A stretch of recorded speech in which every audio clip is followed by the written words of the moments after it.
Hello mga kabeshi ko!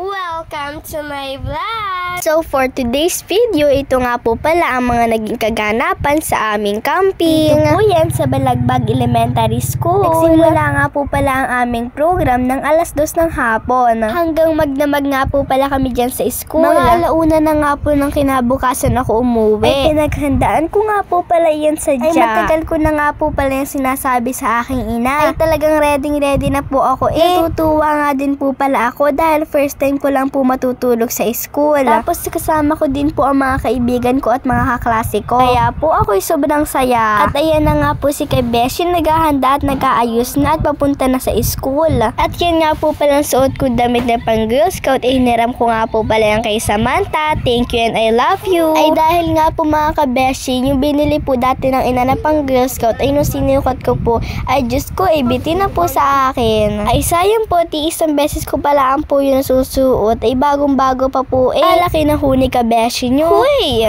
At ayan po, tapos na po ako mag-ayos ng sarili. Ayos na po lahat. Ilalagay ko na po sa aking lalagyanan yung mga gagamitin ko po. At syempre po, may mga snacks tayo dyan. Yan ang hindi mawawala sa mga dadalhin ko. Syempre naman. Paano pag ikinagutom? Nagdala din po ako dyan ng aking tsinelas para pampalit ko po. At syempre, ang aking favorite, rambutan. Ayan nga po mga pagkain ko. Ay kinuha ko lang din po yan sa tindahan ng ina. Ay Diyos ko, ay wala na agad tubo sa iyo Beshi. Ay makakain mo ganyan lahat doon. Ay kadami-dami mong dinala. Ay ano gan laman ng iyong bag na iyan? Ay lubong-lubo na. Ay say, aray papakita ko sa inyo ang laman. Ay ang mga laman lang po niyan ay mga damit ko. At kung makikita nyo nga din po dyan sa bag ko, meron po doon unan. Syempre po, para pag natulog po ako, meron po akong gagamitin. Ay Diyos ko, alis na ikaw Beshi, ay late ka na ata hindi agad nagayak ng maaga. Huy! At dahil nga po walang magdadrive at ang mga kapatid ko po ay nasa school, ay ang aking ina muna po ang magdadrive. Ay lahat po sa amin ay marunong na magdrive, ako na lang po ang hindi. Ay aba,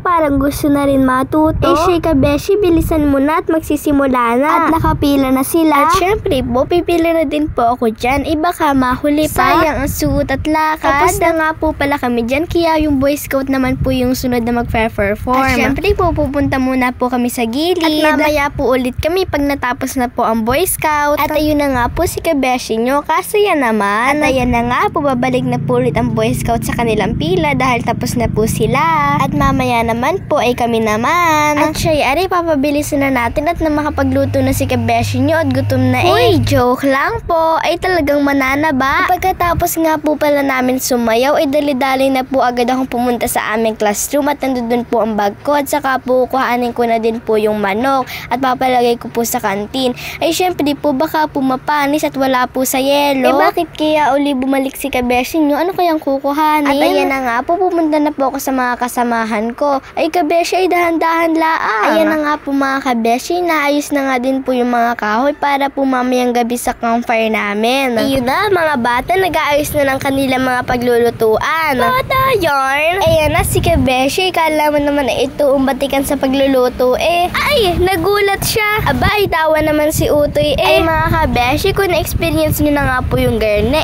napakasaya po. Tiyak na mag-e-enjoy kayo. Shoutout nga po pala sa klase kong si Crystal o sa tawag naming Tala. At iyan nga po pala ang aking mga kagrupo. Napakaganda din naman ito si Ate Sophie. At ito nga po ang dala ng ibang pagkain. At syempre po, para naman po may lamesa kami doon at mapapagpatungan, kukuha po kami dito.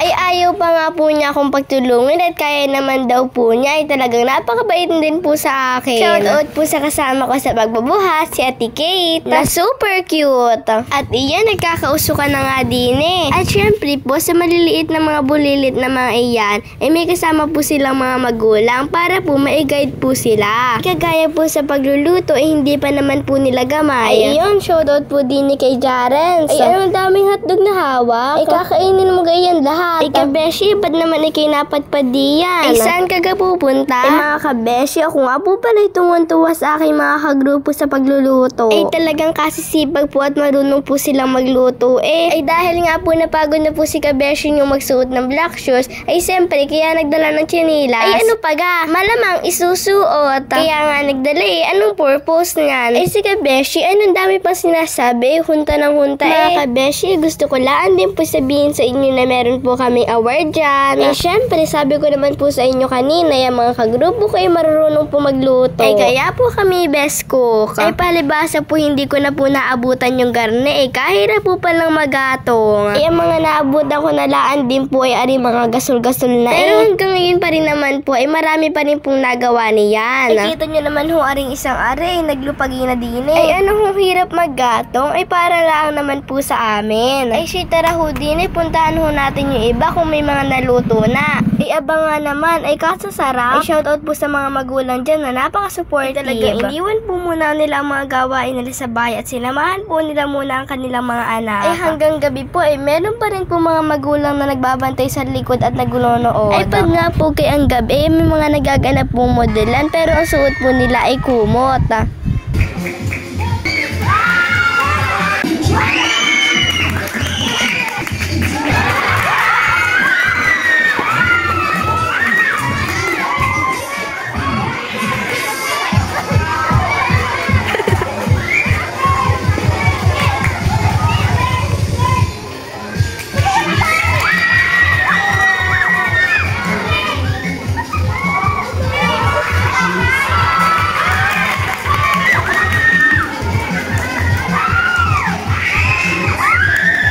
Kita nyo naman po, kagagaling po, may mga confident po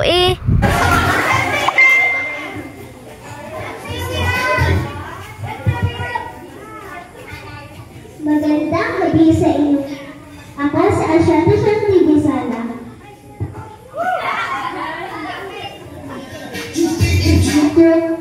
Patrol Santa Ana. Itman ako sa inyong paningin, at least maganda pa rin.